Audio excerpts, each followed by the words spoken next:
উসামারে পাঠাও। উসামারে বিশ্বনবী নাতির মতো স্নেহ করে, মায়া করে, ভালোবাসে। আমরা পারবো না, উসামা পারবে। সবাই মিলে ফুলিয়ে ফুসিয়ে ওসামাকে, ছোট্ট ওসামাকে রাজি করালো। ওসামা এমন এমন কথা যে তুমি বিশ্বনবীর কাছে বলতে হবে, পারবা নাকি? ওসামা বলে পারবো। সাইয়েদনা ওসামা রাদিয়াল্লাহু তাআলা আনহু তরুণ সাহাবী বিশ্বনবীর কাছে গেলেন, যে বললেন, নবী, বনু মাখজুমিয়া গোত্রের এক নারী চুরিতে ধরা পড়েছে, এবারের জন্য কি এই মহিলাটারে মাফ করে দিলে হয় না? এবারের জন্য একটু ক্ষমা করা যায় না নবী? বিশ্বনবী বলেন, আতাশফাউ ফি হাদ্দিম মিন হুদুদিল্লাহ? তোমার এত বড় সাহস উসামা, তুমি আল্লাহর হাত, আল্লাহর দেয়া বিধান, এটার ব্যাপারে সুপারিশ করতে এসেছো? তোমরা কি জানো তোমাদের আগে যত কওম, যত গোত্র, যত জনপদ ধ্বংস হয়েছে তার কারণ ছিল তাদের মধ্যে গরিবরা অন্যায় করলে তারা বিচার করত, আর ধনীরা অন্যায় করলে তারা মাফ করে দিত। খবরদার! ওয়া আইমুল্লাহ লাউ আন্না ফাতিমাতা বিনতি মুহাম্মাদিন সারাকাত লাকাতা মুহাম্মাদুন ইয়াদাহা। বিশ্বনবী বললেন, আরে ওসামা, বানু মাখজুমিয়ার ওই প্রেস্টিজিয়াস এন্ড ডিগনিফাইড ফ্যামিলির মেয়ে তো দূর কি বাত, অনেক দূরের কথা। জেনে রেখো ওসামা, আমার কলিজার টুকরা, নয়নের পুটুলি ফাতেমাও যদি মক্কার জমিনে আজকে এই চুরির দায়ে ধরা পড়তো, আমি বিশ্বনবী মুহাম্মদুর রাসূলুল্লাহ ধরে ফাতেমার ডান হাতটা কেটে দিতে এক বিলম্ব দেরি করতাম না। ইন্নাল্লাহা ইয়া'মুরু বিল আদল। আমাদেরকে জাস্টিস শিখায় পশ্চিমারা, আমাদেরকে ইনসাফ শিখায়, আমাদেরকে সুশাসন শিখায়। আর ইনসাফ, সুশাসন, ন্যায় বিচার, সুবিচার, জাস্টিস কারে বলে বিশ্বনবীর বায়োগ্রাফি থেকে জেনে নাও। এই ছিল বিষ্ণু ঈসা ইসলামের আদালতের নমুনা। আপনি যদি সাইয়েদনা ওমরে ফারুকের জীবনের দিকে তাকান, এমন কঠোর, এমন বীর সেনানী ছিলেন। সাইয়েদনা ওমরে ফারুক যদি রাস্তার এই মাথা দিয়ে হাঁটা শুরু করতেন, শয়তান ওমরে ফারুককে দেখলে ওই রাস্তা রেখে দিয়ে অন্য রাস্তা দিয়ে হাঁটতো। সুবহানাল্লাহ। ওমরে ফারুক রাদিয়াল্লাহু তাআলা আনহু কি পার্সোনালিটি ছিল, কি পার্সোনালিটি! আমাদের এলাকায় ছোট বাচ্চারা রাতে ভাত খেতে চায় না, আমার মেয়েটাও খেতে চায় না। এই এটা দিব, ওইটা দিব, আজকে মাহফিলে আসার সময় বলে দিছে লিস্ট করে এটা এটা আনতে হবে। তো ছোট্ট বাচ্চাদের অনেক বায়না থাকে, ওরা রাতে খেতে চায় না। তো মায়েরা বিভিন্ন ভয় দেখায়, এই বাঘ আসবে, বাঘ আসবে খাও, এই ভূত আসবে, ভূত আসবে খাও। আপনারা কি বলেন চট্টগ্রামে? কি আসবে? হ্যাঁ, ভূত, ভূত, ভূত আসবে, বাঘ আসবে, খাও খাও খাও, তাড়াতাড়ি খাও। তো বাচ্চারা এগুলো শুনে ভয়ে খেতে শুরু করে। মদিনার জমিনেও একই ঘটনা ঘটতো। মদিনার ছোট্ট ছোট্ট সোনামণিরা খেতে চাইতো না। তো মায়েরা বলতো, হা হুয়া ইয়াতি উমর, হা হুয়া ইয়াতি উমর, ওই যে উমর আসতেছে, উমর। ওমরে ফারুকের কথা শুনলে বাচ্চারা একেবারে ঠান্ডা। সুবহানাল্লাহ পড়বেন না? প্রভু তুমি বলেছ রাসূল দেবে না, বলনি দেবে না ওমর, বলনি দেবে না হামজা তারিক, খালিদ বিজয় সমর। প্রভু তুমি বলেছ রাসূল দেবে না, বলনি দেবে না ওমর, বলনি দেবে না হামজা তারিক, খালিদ বিজয় সমর। প্রভু তুমি বলেছ রাসূল দেবে না। আল্লাহু আকবার। ওমর ফারুক রাদিয়াল্লাহু তাআলা আনহু, ওনার কথা শুনলে গায়ের মধ্যে গুজবাম হয়, গায়ের পশমগুলো দাঁড়িয়ে যায়। সুবহানাল্লাহ বলেন। কি পার্সোনালিটি ছিল, কি ব্যক্তিত্ব ছিল! মুনাফিকরা ওমর ফারুককে জমের মতো ভয় পেতেন। শয়তান, খুদ শয়তান এই রাস্তা দিয়ে আসলে শয়তান অন্য রাস্তা দিয়ে হাঁটতো। ওমর ফারুক রাদিয়াল্লাহু তাআলা আনহুর জীবনে যদি দেখেন, তাহলে সেখানে আপনি আদালতের, ইনসাফের, সুশাসনের, জাস্টিসের নমুনা দেখতে পাবেন। কয়টা শুনবেন? সাইয়েদনা ওমর ফারুকের রাদিয়াল্লাহু তাআলা আনহুর সন্তান আব্দুর রহমান মিশরে মদ খেয়ে মদ্যপ অবস্থায় ধরা পড়েছে। মদ খাওয়ার কারণে, মদ যদি কেউ পান করে আর যদি প্রমাণিত হয়, তার বিচার হলো 80 বেত। আওয়াজ করে বলেন কয় বেত? বাংলাদেশেও তো এই আইন আছে নাকি? বাংলাদেশে আছে? হ্যাঁ, মদ খাইলে 80 বেত, এই আইন বাংলাদেশে চালু হোক। আমরা চাই কি চাই না? চাই সবাই। এজন্যই তো ইসলাম ভাল লাগে না। ইসলামকে ভাল লাগে না, ইসলামকে আউট করে রাখতে পারলেই তো এরকম বড় বড় বোতল খাওয়া যায়। একেবারে সহজ, পানির মতো সহজ, হিসাব একেবারে সহজ।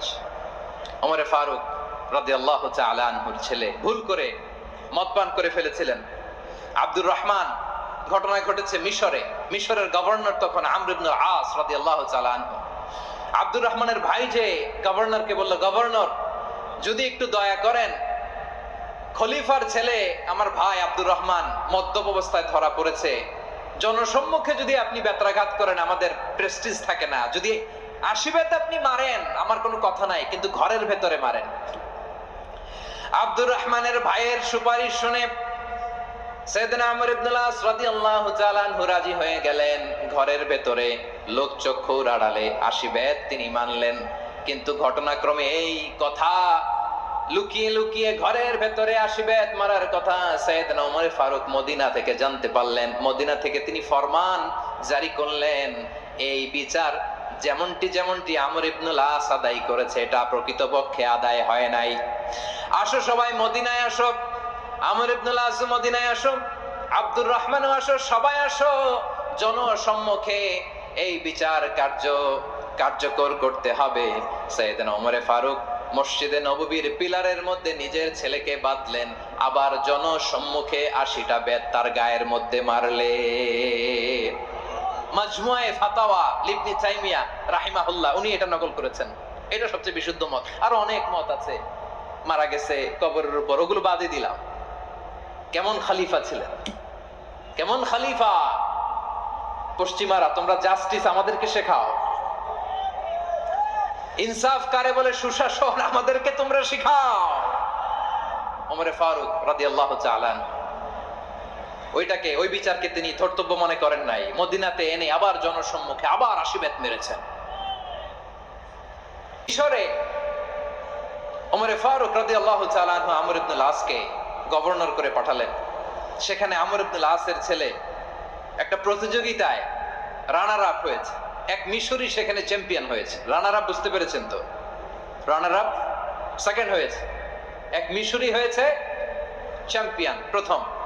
কিন্তু গভর্নরের ছেলে ও জিততে পারে নাই, ও রাগে ওই মিশরির গায়ের মধ্যে কয়েকটা লাঠি দিয়ে বাড়ি মেরেছে। মিশরি যে মদিনাতে ওমরে ফারুকের কাছে বিচার দিলেন, আপনার গভর্নরের ছেলে অন্যায়ভাবে আমার গায়ে হাত তুলেছে। সাইয়েদনা ওমরে ফারুক আবার ফরমান জারি করলেন, আসো মদিনাতে আসো। মিশরীকে ডাকলেন। ওই মিশরের গভর্নর আমর ইবনুল আস রাদিয়াল্লাহু তাআলা আনহুকে ডাকলেন, তার ছেলেকেও ডাকলেন, সবাই বসে রইল। আমর ইবনুল আস রাদিয়াল্লাহু তাআলা আনহু মাথা নিচু করে বসে আছেন, লজ্জায় কাচুমাচু। হায় হায়, আজকে আমার ছেলের কারণে আমিরুল মুমিনিন খলিফাতুল মুসলিমিন ওমরে ফারুকের কাছে আমি জনসম্মুখে লজ্জিত হচ্ছি। সাইয়েদনা ওমরে ফারুক বললেন, এই নাও লাঠি, গভর্নরের ছেলে তোমার মাথার মধ্যে যতগুলো বাড়ি মেরেছে আজকে জনসম্মুখে তুমি অতগুলা বাড়ি মারো। মিশরি বলে, থাক, আপনি যে ডেকে আনছেন সবার সামনে এটা বলছেন, এতেই আমি খুশি। আল্লাহু আকবার! আপনার মহানুভবতা দেখে আমি খুশি, আর অপমানের দরকার নাই। ওমরে ফারুক বলে, না, খবরদার, এই কথা মিশরি তুমি বলো না, মারো, যতগুলা বাড়ি মেরেছে মারো। বাধ্য হয়ে মিশরি আমর ইবনুল আসের সামনে ওনার কলিজার টুকরা সন্তানের মাথার মধ্যে বাড়ি মারতে আরম্ভ করলেন। ঠিক যতগুলা বাড়ি গভর্নরের ছেলে আমর ইবনুল আসের ছেলে মিশরির গায়ে মেরেছিল, মাথায় মেরেছিল, মিশরি গুনে গুনে ততটা মারলেন। এই দৃশ্য দেখে ওমরে ফারুক রেগে মেগে আগুন, রাগের চোটে রাগ সামলাতে না পেরে, আর নিজেকে সামলাতে না পেরে মিশরিরে বললেন, ছেলেরে মারা শেষ হয়ে গেলে এবার বাবার টাক মাথার মধ্যে কয়েকটা বাড়ি মার। রাগের চোটে, আউট অফ অ্যাঙ্গার, রাগের চোটে, যে আমার পাঠানো গভর্নর আমর ইবনুল আস তার ছেলেকে কেন তারবিয়া কেন শিক্ষা দিতে পারে না, ছেলেরে মারা হইলে এবার আমর ইবনুল আসের মাথার মধ্যে দুইটা মারো। এটা রাগে বলেছেন, এটা শাস্তি হিসেবে না। সুবহানাল্লাহ পড়ে। তোমরা আমাদেরকে সুশাসন শিখাও, আমাদেরকে সুশাসন শিখাও। বিশ্বনবী বলেন, আদল এটা যেন তেন বিষয় না, এটা দিয়েই মানবিক সমাজ গড়তে হবে। আল্লাহ তাআলা কিয়ামতের কঠিন ময়দানে যেদিন স্বামী স্ত্রীকে চিনবে না, স্ত্রী স্বামীকে দেখে পালিয়ে যাবে, বন্ধু বন্ধুরে চিনবে না, পীর সাহেব মুরিদরে চিনবে না, মুরিদ পীর সাহেবরে চিনবে না, দলের কর্মী তার নেতারে চিনবে না, নেতা তার কর্মীরে চিনবে না, বন্ধু বন্ধুরে দেখে পালাবে। কঠিন মুহূর্তে সূর্যটা মাথার কাছে চলে আসবে, জমিনটা তামার জমিন হবে, আজকের জমিনের মতো নয়। মানুষ ঘর্মাক্ত, ক্লান্ত, শ্রান্ত মাথার মগজগুলো কানের ছিদ্র আর নাকের ছিদ্র দিয়ে বেয়ে বেয়ে পড়বে। বিশ্বনবী ফরমান, কিয়ামতের ওই কঠিন ময়দানে 7 শ্রেণীর ব্যক্তিকে রব্বুল আলামিন তার আরশের নিচে ছায়া দিবেন। তার মধ্যে প্রথম শ্রেণীর ব্যক্তি হলো ইমামুন আদিল। ইমামুন আদিল, ন্যায়পরায়ণ শাসক, যে ইনসাফের সাথে বিচার করে, যে জাস্টিস সমাজে সার্ভ করে, যে সুশাসন নিশ্চিত করে, ওই ইমামুন আদিল। আদিল শব্দটা বুঝছেন না? ইন্নাল্লাহ ইয়া'মুরু বিল আদল, পাইছেন? আদিল। 7 শ্রেণীর ব্যক্তিকে আল্লাহ তাআলা সুশীতল আরশের নিচে ছায়া দিবেন, যেদিন তার দেয়া ছায়া ছাড়া কোনো ছায়া থাকবে না। এর প্রথম হচ্ছে ইমামুন আদিল, ন্যায়পরায়ণ শাসক। চিল্লায় বলেন সুবহানাল্লাহ। আবার বিশ্বনবী বললেন, ইন্নাল মুকসিতিনা ইনদাল্লাহি আলা মানাবিরা মিন নূর আন ইয়ামিনির রহমান। কিয়ামতের দিন যারা ন্যায় পরায়ণ হিসেবে আল্লাহর সামনে দাঁড়াবে, কিয়ামতের দিন রব্বুল আলামিন তার আরশের ডান দিকে ওই ন্যায় পরায়ণ লোকদের জন্য আরশের ডান দিকে একটা নূরের মিম্বারে তাদেরকে বসার সুযোগ করে দিবে। আল্লাহর আরশের ডান দিকে ন্যায় পরায়ণ লোকদের জন্য আল্লাহ তাআলা নূরের মিম্বার বানাবে। 4টে কেন কথা মনে করেছেন? আল আদাল, জাস্টিস। ইন্নাল্লাহা ইয়া'মুরু বিল আদল। আল্লাহ তাআলা এই আদালতের নির্দেশনা দেয়, সুবিচার, সুশাসন। প্রিয় ভাইয়েরা, এটা আমরা বাংলাদেশে চাই কি চাই না?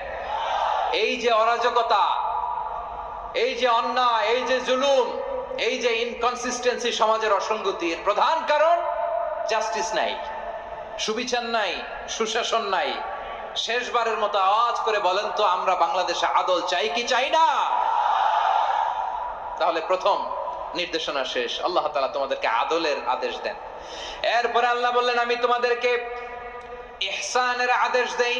ইন্নাল্লাহা ইয়া'মুরু বিল আদলি ওয়াল ইহসান। আমি তোমাদেরকে যেমনি আদলের নির্দেশনা দেই, তেমনি ভাবে তোমাদেরকে ইহসানের নির্দেশনা দেই। ইহসান, আওয়াজ করে সবাই বলেন তো ইহসান। সবাই বলেননি? সবাই বললে এতটুকু আওয়াজ হবে আমি বিশ্বাস করি না। আওয়াজ করে বলুন আল ইহসান। ইহসান মানে কারো প্রতি সফট হার্টেড হওয়া, মহানুভব হওয়া, অনুগ্রহ পরায়ণ হওয়া, অনুগ্রহশীল হওয়া, একে অপরের প্রতি দয়াদ্র হওয়া। একে অপরের প্রতি দয়াদ্র, অনুগ্রহশীল হওয়া ছাড়া মানবিক সমাজ কশিনকালেও গঠন করা সম্ভব না।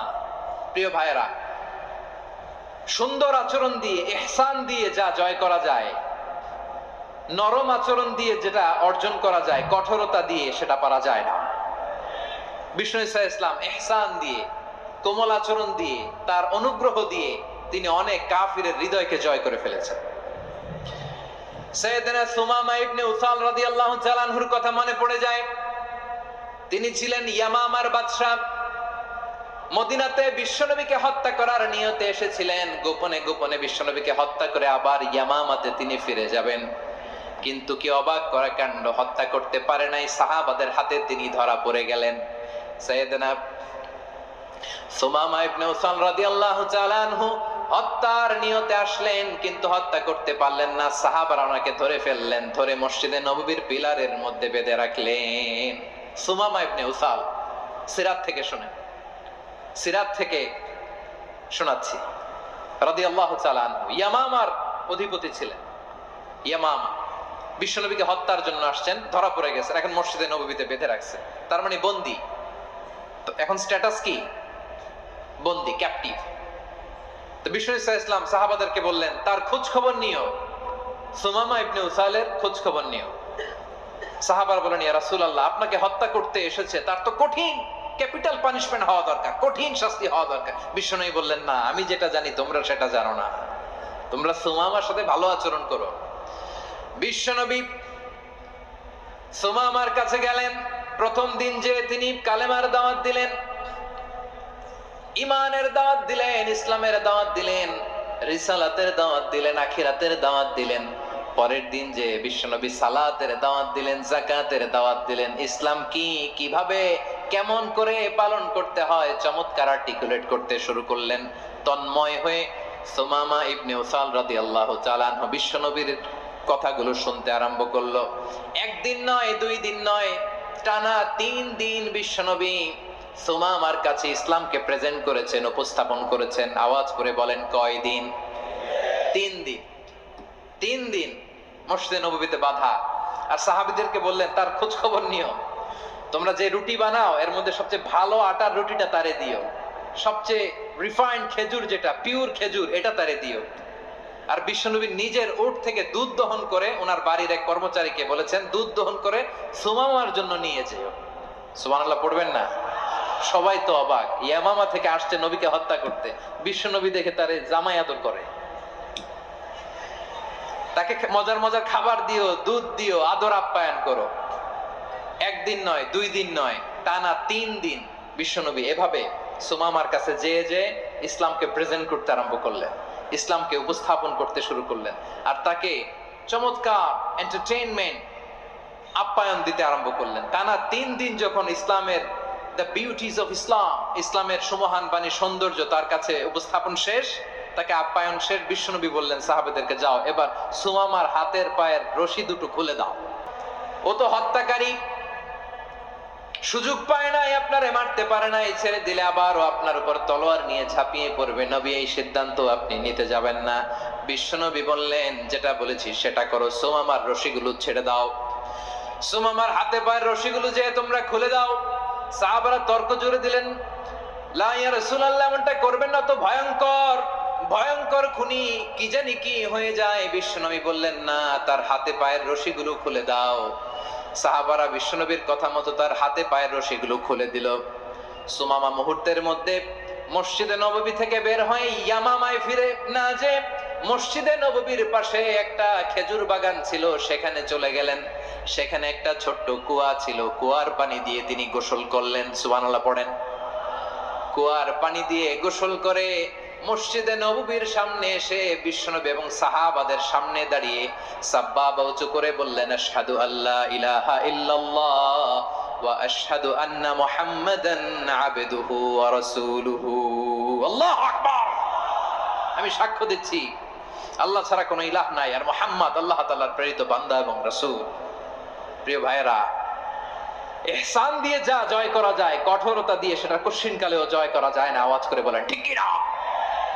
এবার সুমামা দাঁড়িয়ে বলে, ওগো নবী, আমি তো কালিমা পড়ে মুসলমান হয়ে গেলাম, এবার শোনেন, এই মুহূর্তের আগে আপনার চেহারার চাইতে নিকৃষ্ট কোনো চেহারা আমার কাছে ছিল না, কিন্তু শাহাদা পাঠ করার পরে আপনার চেহারার চাইতে উত্তম শ্রেষ্ঠ কোনো চেহারা আমার কাছে আর নাই।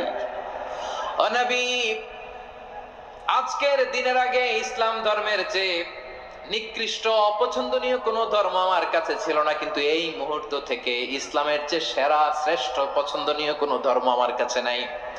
নবী গো, আজকের দিনের আগে মদিনার চাইতে অপছন্দনীয় নিকৃষ্ট কোনো শহর আমার কাছে ছিল না, কিন্তু এই মুহূর্তের পর থেকে মদিনার চাইতে কোনো শ্রেষ্ঠ শহর আমার জানা নাই।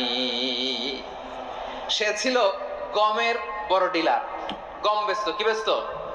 তার গম কিনে মক্কার লোকেরা রুটি খাইতো। সে ঘোষণা দিল, আজকে থেকে মক্কাবাসীদের জন্য সব গম আমি হারাম করে দিলাম, মক্কাবাসী এখন না খেয়ে মরে। সুবহানাল্লাহ পড়বেন না?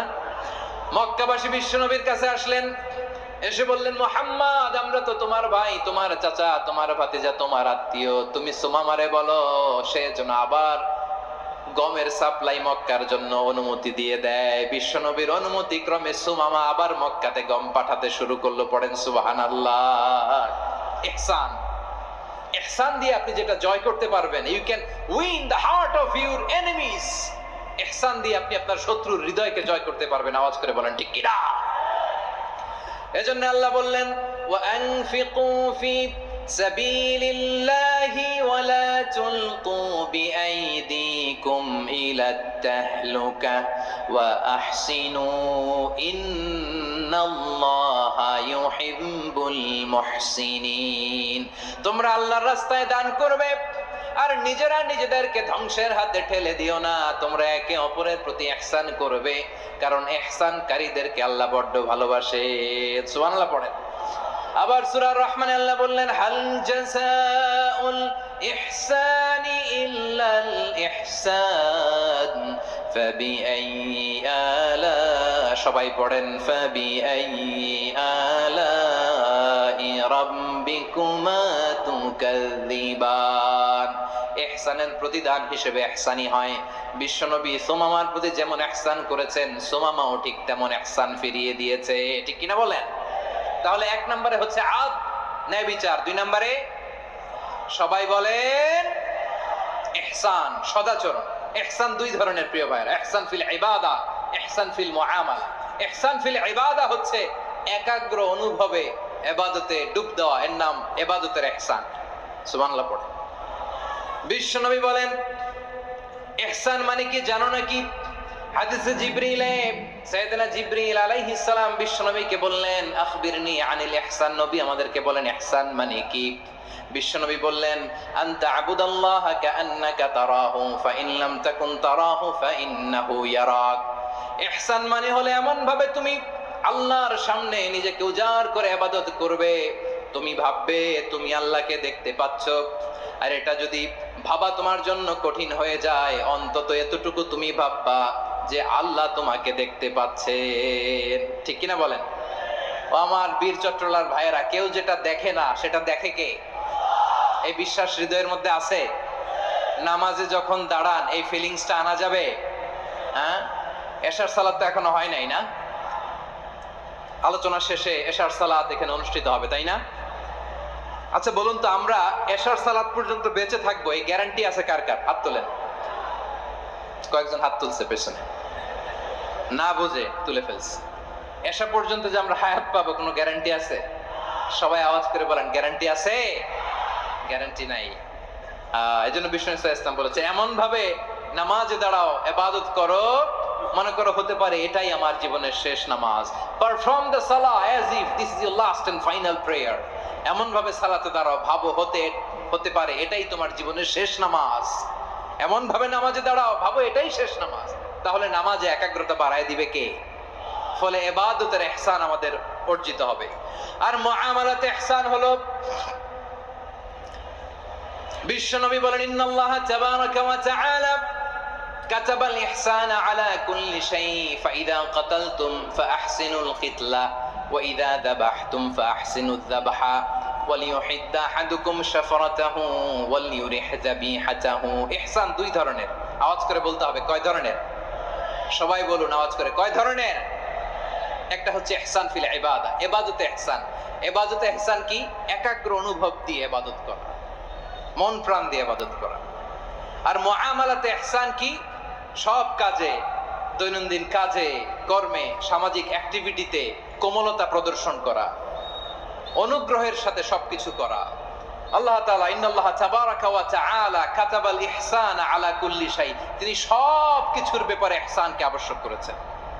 সবকিছুতে মুমিনের সব কাজে ইহসানের পরশ থাকবে। ওয়া ইযা কাতালতুম ফাহসিনুল কিতলা। বিষ্ণুই বলেন, তুমি যখন কাউকে হত্যা করো ইহসানের সাথে করো।